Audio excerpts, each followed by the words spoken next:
लेकिन परिवार की स्थिति क्या है? सौरभ का परिवार बेसुध है।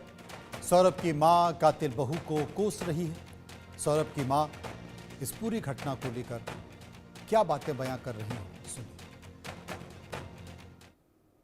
मेरठ का सौरभ हत्याकांड पूरे देश को झकझोर देने वाली घटना है। अभी मैं मौजूद हूं सौरभ के घर के बाहर में और आप देखेंगे कि सौरभ के घर में लोगों का आना जाना लगातार लगा हुआ है, क्योंकि एक संवेदना होती है। जिस तरीके से घटना हुई, उस घटना के बाद में एक पारिवारिक जो परिवेश है वो खराब होता है, उसके बाद स्थिति जो है वो खराब होती है।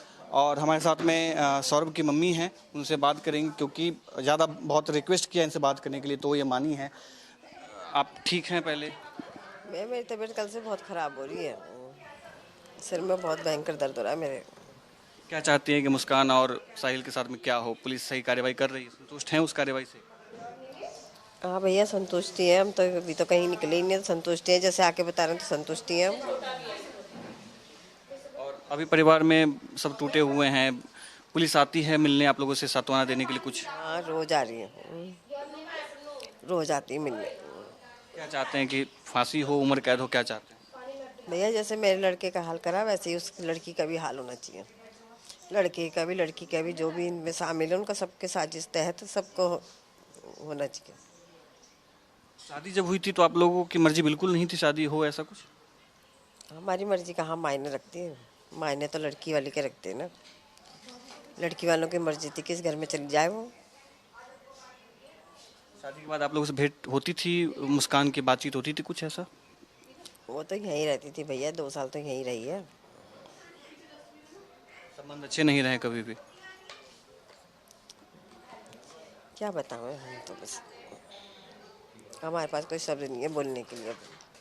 हो सकते हैं हम आपको। तो आपने सुना कि किस तरीके से एक परिवार टूट जाता है, घर से कोई सदस्य जब हटता है, निकलता है, छिनता है, और इस स्थिति में जब एक बहुत ही दुर्दांत हत्या, एक कांड जो है, उसके बाद पूरा परिवार किस तरीके से टूट जाता है वो आपने देखा। सौरभ के घर में मातम पसरा हुआ है और ये चाह रहे हैं कि जिस तरीके से इनके बेटे के साथ में इस तरीके से बड़ा कांड किया गया, इस हत्या की गई, उसी तरीके से उसको सज़ा भी मिले। हालांकि पुलिस का साफ कहना है कि सबूत पूरे खिलाफ में है।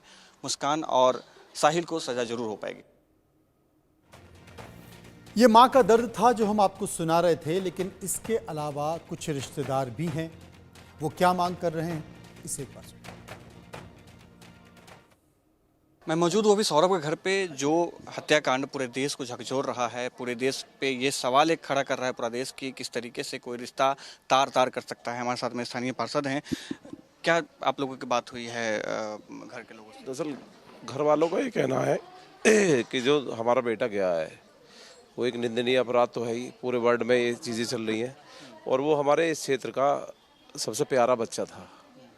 मतलब यहाँ पर इतने लोग रहते हैं, तो सबसे बढ़िया बच्चा था। अब इनका यही कहना है कि जो उसका परिवार है पुलिस उससे पूछताछ करे, और क्योंकि जब वो वहाँ पर गई थी उसे मारने के बाद, तो रास्ते में उन्होंने बात करी है, उसने सौरभ की वाइफ ने बात करी है, तो वो जो उनके घर वाले हैं उनसे पुलिस पूछताछ करे और इस केस को जल्द से जल्द उन्हें फांसी दिलाए और फांसी की तरफ ले जाए। तो क्या कभी मुस्कान से आना जाना होता था, आप लोगों की बातचीत होती थी कभी कभी ऐसा एहसास? एक्चुअली सर मैं दिल्ली रहता हूँ, तो मैं ऐसा हूँ कि भाई मैं दिल्ली रहता हूँ, मैं यहाँ मेड मतलब बहुत कमाता हूँ।